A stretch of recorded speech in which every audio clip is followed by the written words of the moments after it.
پیامبر صلی الله علیه و سلم میفرمایند هر روز صبح 3 بار این جمله رو تکرار کن: رضیت بالله ربا و بالاسلام دینا و به محمد صلی الله علیه و سلم نبیا و رسولا.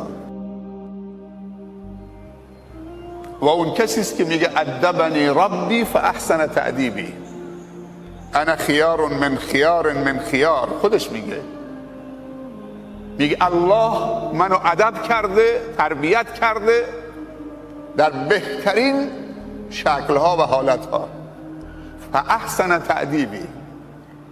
چقدر خسران هست و چقدر سخته که انسان بعد از اینکه از نعمتی بهره مند بشه، لیاقت و عرضه نگهداری اون توفیق و اون ارزش و اون نعمت رو نداشته باشه، نعمت رو پایمال بکنه، خسارت دنیا و الاخره بشه.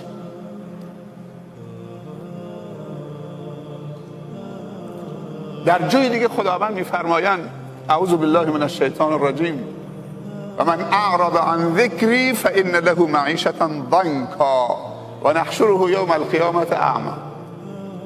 کسی که من اونو از نعمتهای خوبم بهره مند بسازم، و اینجا یاد کرده ذکری، منظور قرآنه، ایمان، عقیده است. قرآن یکی از نامهای قرآن ذکره. انا نحن نزلنا الذکر، یکی از نامهای قرآن ذکره. یه کسی که از ذکر من بهره مند بشه، برخوردار بشه، بعد کفران بکنه و روی گردان بشه، اعراض بکنه، من زندگی رو در دنیا بر اون تنگ و تلخش میکنم. این عوارض بدش در دنیا، من زندگی رو در دنیا بر اون تنگ و تلخ میکنم، اجازه نمیدم به کامش بشه، چون کفران کرده. حالا عوارض منفیش در آخرت: و نحشره یوم القیامة اعمی. علما و مفسرین میگن اگر در روز قیامت دیدی که چند نفر نابینا و کور محشور شدن، اونجا کوری غیر از این کور و نابینا دیگه نیست. همه نابینایان در دنیا اونجا بینا میشن، به جز یک نفر کور میشه، اونی که از ذکر خدا و ایمان و عقیده و دین و قرآن و توحید بهره مند شده، بعد کفران کرده، ارتداد. من یرتد منکم عن دینه. اینجاست که پیامبر صلی الله علیه و سلم میفرمایند در آخر زمان یصبح الرجل مؤمنا و یمسی کافرا. صبح مؤمنه تو نماز صبح، تو نماز مغرب چه کافره، به نماز مغرب نمیرسه. و یمسی مؤمنا و یصبح کافرا یبیع دینه و عرضه بعرض من الدنیا. دینش و ایمانش و شرفش رو میفروشه در مقابل پشیزی از دنیا. یا ایها الذین آمنوا من یرتد منکم عن دینه فسوف یأتی الله بقوم یحبهم و یحبونه. اگر شما روگردان بشید، خداوند قومی رو میاره که اون قوم هم خدا اونها رو دوست داره و هم اونها خدا رو دوست دارن.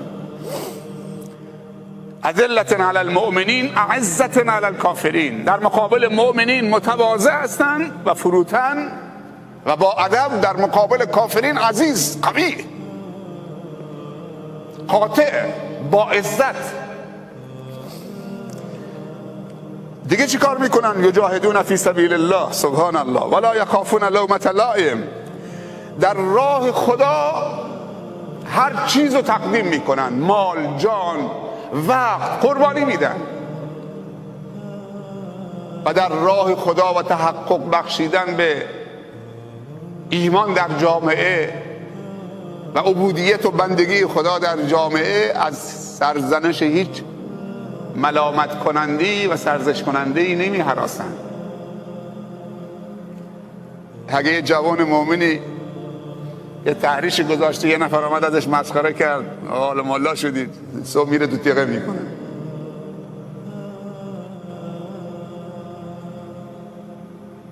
اونها کسانی هستند که در راه خدا و دین خدا از سرزنش کننده ای نمی هراسند. ذالک فضل الله یؤتیه من یشاء والله واسع علیم. این فضل خداست، شامل حال ما و شما شده.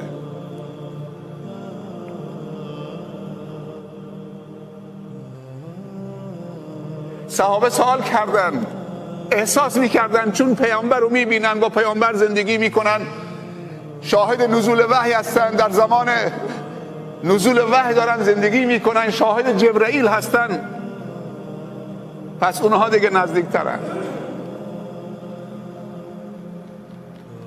و آخرین منهم لما یلحقوا بهم. پیامبر به صحابه گفت در آخر زمان قومی میان که ندیده منو قبول دارن، فقط اسمم شنیدن، فقط ناممو شنیدن، درباره من وصفمو شنیدن، ندیده منو قبول کردن.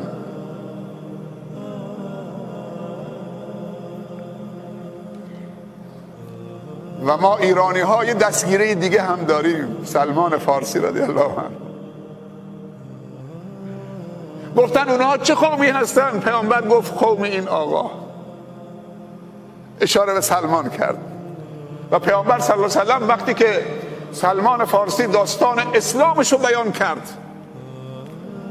عمر بلند شد دست سلمان گرفت، گفت تو از خانواده ما، بیا پیش ما. اون یکی بلند شد دست سلمان گرفت، دعوا شد رو سلمان. پیامبر دید که سر صدا بلند شد، گفت بحثتون رو چیه؟ گفتن دعوای ما رو سلمانه.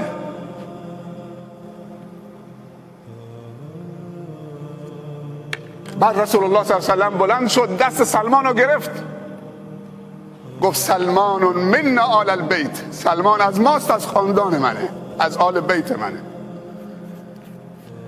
و اون قومی که ندیده منو میپذیرن و به من ایمان میآورن از قوم این هستن. داستان سلمان فارسی واقعا تکان دهنده است و واقعا شنیدنی است. یک کتابی هست به اسم رجال حول الرسول، این کتاب ترجمه شده به فارسی، اینو بخونید. مردانی گرداگرد پیامبر، پیرامون پیامبر صلی الله علیه و سلم. این کتابو حتما بخونید، با خانواده بخونید. نزدیک به 50 نفر از شخصیت‌های به نامی است، از جمله سلمان، مصعب ابن عمیر، بلال ابن رباح. واقعا تکان دهنده است. اینا الگو هستن. ما باید در زندگی الگو داشته باشیم. این قرآن متحرک نیست و زنده نیست.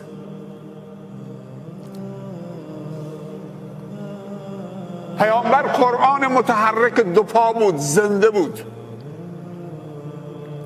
از عایشه سوال شد اخلاق پیامبر چطور بود؟ گفت کان خلقه القرآن، اخلاقش قرآن بود. قرآن زنده رو زمین راه میرفت. خوب جای فتنه باشه، ایمان کارساز باشه، خودشو نشون بده. اگه کسی نتونه معصیت بکنه، خب این دیگه ایمانش دیگه هنری نیست. مثلا یه دختر جوان جذابی بره جلو یک پیرمرد 80 ساله تحریکش بکنه، خب چه تحریکی داره اصلا؟ نه دندونی تو دهانش مونده، نه قدرتی تو استخواناش هست، نه خون قوی تو رگهاش جریان داره، نه بینایی قوی تو چشمش هست که لذت ببر از نگاه کردن، نه حسش وجود داره، حس هم رفته، با 4 تا پا داره راه میره. حالا این پیرمرد اگه به اون دختر جوان بگه من زنا نمی کنم برو، چه هنریه؟ اگه گل زیباست هنر نیست، خدا زیبا خلقش کرده، گل مجبوره که زیبا باشه، گل نمیتونه زشت باشه، همه گل ها زیبان. اگه فرشتگان خداوند بندگی خدا میکنن، چون ماده خلقتشون طاعته، اصلا ماده خلقتشون معصیت نیست، ولی ما انسان ها هم شر و هم خیر جز ماده خلقت ماست. و نفس و ما سواها فالهمها فجورها و تقواها. هر دو ماده خیر و شر در ما هست. هر کسی با خودش مبارزه میکنه، خیر رو در خودش غالب میکنه بر شر، این از فرشته جلوتره. برسد آدمی به جایی که به جز خدا نبیند. بنگر تا چه حد است مقام آدمی.